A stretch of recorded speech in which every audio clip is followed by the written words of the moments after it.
ఈ కొత్త కొత్త సోషల్ మీడియా పిల్లలు ఉన్నట్టు వాళ్ళకి హిస్టరీ తెలియదు అనుకుంటా, అందుకే చెప్తున్నా ఇవాళ. అదేవిధంగా నేను పెద్ద ట్రబుల్ షూటర్ అంటారు. ట్రబుల్ షూటర్ కాదు, ఈజ్ అ బబుల్ షూటర్. ఆయన ఏంటంటే ట్రబుల్ ఆయనే క్రియేట్ చేస్తాడు, చేసి నేనే సాల్వ్ చేసినట్టు నటిస్తాడు. నేను లేటెస్ట్ ఎగ్జాంపుల్ చెప్తా పట్టురు. నేను మొన్న దాసోజు శ్రవణ్ అన్న ఎలక్షన్ ఎమ్మెల్సీ ఎన్నికలలో బీఆర్ఎస్ పార్టీ డిసైడెడ్ ఒకటే క్యాండిడేట్ని పెడదామని. కానీ హరీష్ రావు గారు ఇంటర్నల్గా బీజేపీ వాళ్ళతో మాట్లాడుకొని ఏం చెప్తారంటే, మీ దగ్గర నుంచి ఒక క్యాండిడేట్ని ఇవ్వండి, నేను మామయ్యని కన్విన్స్ చేసి రెండో క్యాండిడేట్కి పెట్టిస్తా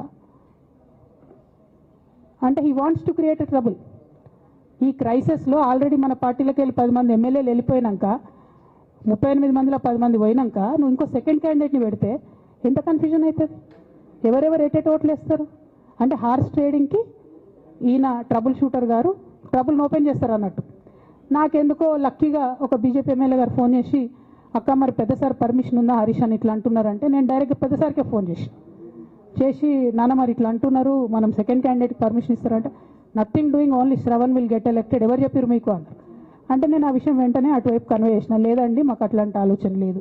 ఎందుకు ఈ రీసెంట్ ఎగ్జాంపుల్ చెప్తున్నా ఇవాళ అంటే, హరీష్ రావు గారు ట్రబుల్ క్రియేట్ చేసి ట్రబుల్ని మాఫీ చేసినట్టుగా ప్రయత్నం చేస్తారు. బీఆర్ఎస్ కార్యకర్తలందరికీ నేను నా తమ్ముళ్ళకి రిక్వెస్ట్ చేసి చెప్తున్నా, మా చెల్లెలకు రిక్వెస్ట్ చేసి చెప్తున్నా, మీకు పెద్ద స్థాయిలో జరిగే అన్ని విషయాలు తెలియకుండా అందరూ మన వెల్ విషర్స్ అనుకుంటారు. అది మీ తప్పు కాదు, ఎందుకంటే కేసీఆర్ సార్ అంత ఓపెన్ మైండ్తో ఓపెన్ హార్ట్తో ఉంటారు కాబట్టి బీఆర్ఎస్లో ఉన్న అందరూ అట్లే ఉంటారు అనుకుంటారు. కానీ చాలా మందికి చాలా హిడెన్ ఎజెండాస్ ఉన్నాయి. ఒక పక్క కాంగ్రెస్తో కలిసి ఉన్నారు, ఇంకో పక్క బీజేపీతో మాట్లాడుతున్నారు, ఎటు ఎవరితో అవసరమైతే అటు మాట్లాడుతున్నారు. అదేవిధంగా 2018 ఎన్నికలలో హరీష్ రావు గారు 20-25 మంది ఎమ్మెల్యేలకు ఎన్నికలలో అడిషనల్ ఫండింగ్ ఇచ్చారు, పార్టీ ఇచ్చింది కాకుండా. ఏడికేలు వచ్చినాయి హరీష్ రావు గారికి అన్ని డబ్బులు? 100% కాళేశ్వరంలో జరిగిన అవినీతి నుంచి వచ్చిన డబ్బులే. ఆయన ఆలోచన ఏం చేసిందంటే, ఏమన్నా కొద్దిగా అటు ఇటు అవుతుందేమో రిజల్ట్, నా దగ్గర ఎమ్మెల్యేస్ ఉండాలని ఆలోచన చేశాను. నీకు అసలు అట్లాంటి ఆలోచన ఎందుకు వచ్చింది? నేను కట్టప్పలాంటోని కేసీఆర్ గారి దగ్గర ఉండేటోని అంటావు కదా, నీకేం అవసరం వచ్చింది ఎమ్మెల్యేస్కి సపరేట్గా ఫండింగ్ ఇవ్వడానికి? ఎవరికి తెలియదు అనుకుంటారా? ఇది ఎవరు చెప్పారు అనుకుంటారా? ప్రతి ఒక్కరు చెప్తారు ఎమ్మెల్యేస్ ఓపెన్, నా పేర్లు కూడా తెలుసు, చెప్తే బాగుండదు, ఎమ్మెల్యేలు ఇబ్బంది పడతారు. నేను అనేది ఏంటంటే, 2009లో రామన్న సిరిసిల్ల ఎలక్షన్లో మా బంధువుకు సంబంధించిన వ్యక్తులతోని 60 లక్షల రూపాయలు పంపిన హరీష్ రావు గారు రామన్నను ఓడగొట్టడానికి. నిన్నగాక మొన్న ఒక వీడియో మీరు కూడా చూసిరు, ఒంటేరు ప్రతాప్ రెడ్డి గారిది, మీ మామయ్యను ఓడగొట్టమని ఎంతంటే అంత డబ్బులు ఇస్తా అని చెప్పిర్రని.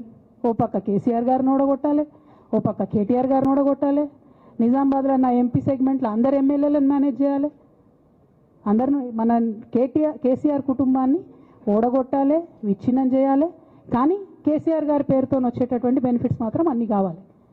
మరి ఇటువంటి వారిని నా రిక్వెస్ట్ కేసీఆర్ గారితో కేటీఆర్ గారితో, వారిని మీ పక్కన పెట్టుకొని నిజం మాట్లాడే నన్ను బయటకు పంపితే మరి పార్టీ బాగుంటుందా? దయచేసి ఆలోచన చేసుకోండి.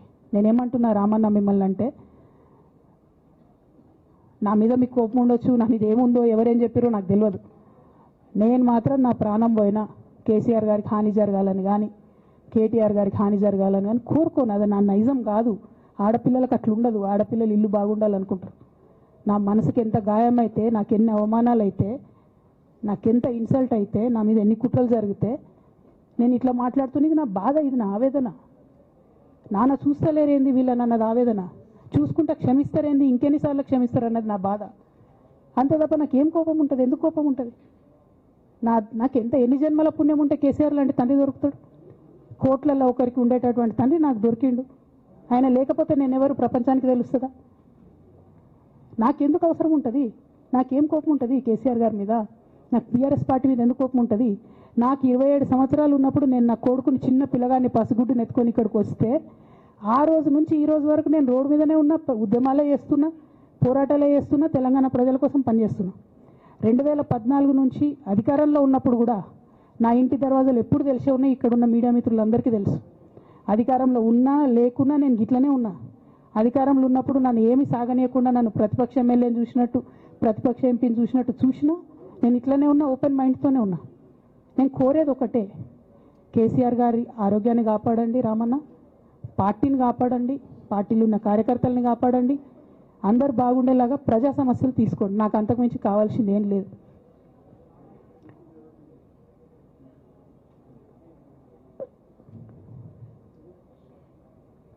కానీ మొన్న అసెంబ్లీలో అర్ధరాత్రి దాకా పెట్టి రేవంత్ రెడ్డి గారు కేసీఆర్ గారిని తిడుతుంటే దయ్యాలు వేదాలు వాళ్ళు ఇస్తున్నట్టు అనిపించింది నాకైతే.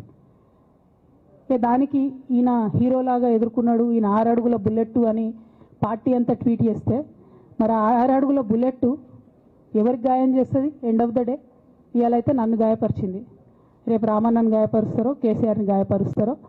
జాగ్రత్తగా ఉండండి రామన్న, నేను చెప్పేది ఏం లేదు. జాగ్రత్తగా ఉండండి, కేర్ఫుల్గా ఉండండి. ఎట్ ద సేమ్ టైం ఈ హరీష్ రావు గారి కారణంగా గమ్మత్ ఏముంటుందంటే, ఒకసారి హంపీకి పోతారు వీళ్ళందరూ, మీ అందరికీ తెలుసు ఆ స్టోరీ. హంపీకి పోయి పాటలు పాడుకుంటారు, మొత్తము చాలా మంది కలిసి కేసీఆర్ గారిని చాలా అవమానకరంగా మాట్లాడతారు, ఒక పార్టీని వెన్నుపోటు పడదామని డిజైన్ చేస్తారు. ఇదంతా వీరికి తెలుసు, హరీష్ రావు గారికి తెలుసు. నేను ఆ రోజు సాక్ష్యం ఉన్న హరీష్ అన్న వచ్చి లిటరల్లీ రామన్న చేతులు పట్టుకొని, అరే మామయ్యకి ఎప్పుడు సింక్ ఆర్ సేల్, నేను మామయ్యతోనే ఉంటా అని చెప్పి అక్కడ మాట్లాడుకున్న వాళ్ళందరూ వెబసార్ దగ్గర అవుట్ చేసిండి. ఆ తర్వాత పర్యవసానంలో ఈటల రాజేంద్ర అన్న బయటికి వెళ్ళడం.